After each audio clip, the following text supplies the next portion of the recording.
Hey, welcome back to another episode of Ryan Small Engine 97.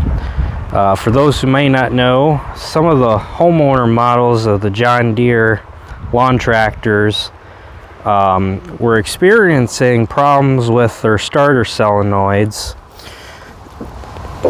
Let's see here.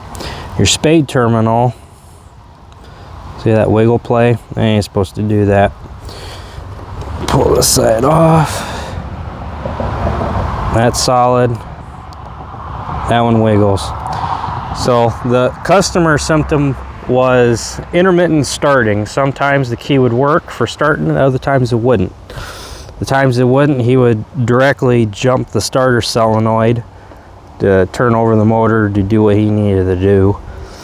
But there were known to have bad batches of these solenoids, so new starter solenoid and he'll get fixed right up and he'll be on his way again.